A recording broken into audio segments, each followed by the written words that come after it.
Simone stared at her hands, whispering, I wouldn't degrade myself like that, Fallon. I would never leave you alone. I know, Mom. But desperation changes your chemistry. When you're drowning, you don't check if the life raft is clean. You grab it. Even if it's covered in shit, you hold your nose and you grip it. Franklin had been counting on her depression. He knew the affair had shattered her. He used that. He feigned remorse to keep her docile, all while quietly transferring assets, locking her out of the company. My story was crazy, a nightmare. But Simone trusts my instincts more than her own reality. Even if she thought I was hallucinating, she checked it out. She went back to the office. When they came home that evening, the air was toxic. Franklin's jaw was set so tight I thought his teeth would crack. He looked like a man whose plan just hit a brick wall. I skipped up to him, wide-eyed. Dad, are you community goods? His chest heaved. He literally couldn't breathe. A vein throbbed in his neck. TikTok says cheating men are like community goods. It doesn't matter how much you want them, you don't bring them home because they've been everywhere. Simone clamped a hand over my mouth instantly. Fallon, get off the internet. Stop saying such filth. I nodded, blinking innocently. She let go.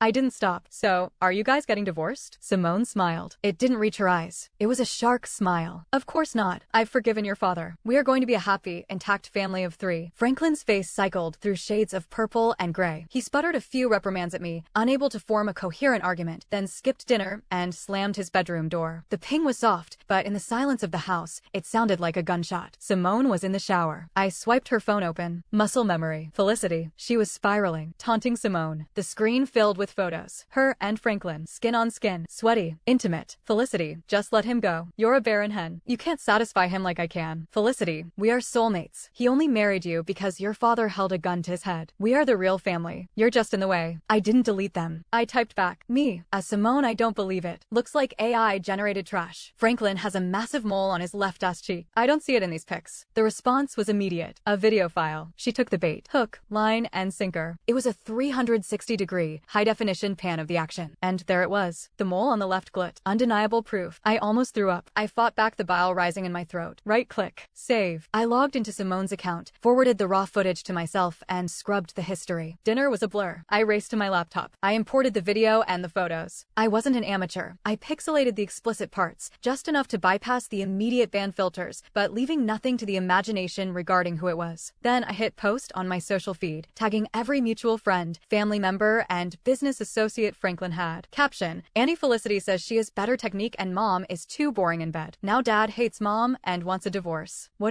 do? I don't want to be a fatherless child. Loudly crying face, loudly crying face, loudly crying face. I sat back. I'm 9 years old. You can't send a 9-year-old to juvie for a Facebook post, right? Franklin was playing the emotional long game with Simone. Felicity was playing the pressure game. They thought they were the only ones calculating. I knew Franklin would be mad. I didn't expect him to go nuclear. The door slammed open. He didn't speak. He swung. The back of his hand connected with my cheekbone like a sledgehammer. Crack. My head snapped back. Two small, white objects hit the hardwood floor with a hollow click-click. God, it burned. But compared to the memory of tires crushing my ribcage, compared to the cold steel of a semi-truck grill, this was a mosquito bite. Simone screamed. It was a primal, animal sound. She launched herself at him. Her nails, usually perfectly manicured, became talons. She shredded his face. Red lines bloomed across his cheeks. He looked hideous. Delete it, he roared, shoving Simone off. Delete it now. I obeyed. I wiped the post. But the internet is forever. I'd left it up for a full night. The neighborhood gossip network, the bored housewives, and the country club moms had already screenshotted, saved, and forwarded it. Their efficiency was terrifying. I counted on it. Look at what you've raised. Franklin spat, touching his bleeding face. A little monster. He stormed out. I tasted copper. My mouth was filling up fast. Baby, oh my god, Simone sobbed, trying to scoop me up. We need a hospital. Now. I dug my heels in. I swallowed a mouthful of blood. No hospital, Mom. Teacher says if we're in trouble, we should find the police. Fallon, your face. Police. Now. I dragged her. She was a mess of tears and panic, but I steered us straight to the precinct. I held the blood in my mouth the entire ride. My cheeks bulged with it. We walked through the double doors. I saw her. Officer Bennett. I marched up to the desk, opened my mouth, and let it go. A mixture of saliva and bright red blood splattered onto the linoleum floor. Splat. I opened my hand. I had been clutching them the entire ride. Too small, bloody teeth lay in my palm. My hand trembled, not from fear, but from the adrenaline of the performance. I held them out to Officer Bennett. Officer, I want to report a crime. Franklin had lived a charmed life. Money, status, reputation. He had never seen the inside of an interrogation room, especially not for beating his 9-year-old daughter. For a man who prided himself on control, the humiliation was suffocating. He sat there, his face a map of Simone's rage and his own shame, shifting colors under the fluorescent buzz. My face was no better. It had swollen up like leavened dough. One eye was practically shut. Officer Bennett looked from me to Franklin. Her expression was stone. "The injuries meet the criteria for domestic battery and child endangerment," she said. Her voice clipped. "If you press charges, Mrs. Yuan, we can hold him. 5 days detention minimum, pending a hearing." 5 days. I almost smiled through the pain. 5 days where he couldn't manipulate Simone. 5 days where he couldn't liquidate assets. He hit me because I posted a video, I mumbled, playing the confused victim. Franklin jumped up, handcuffs rattling against the table. "She posted a private video. She violated my privacy." I fumbled for my phone, a child's model in a bright pink, shockproof case, covered in unicorn stickers. My thumb tapped the gallery. I cranked the brightness to 100%. I turned the screen toward the room of officers and the shocked civilians in the waiting area. "This is the video Dad was talking about," I sniffled, my voice trembling. Auntie Felicity sent it. She said Dad likes her technique better. She said she gave him the son he really wanted and that Mom needs to leave. I held the screen up high, making sure the pixelated but obvious footage was visible.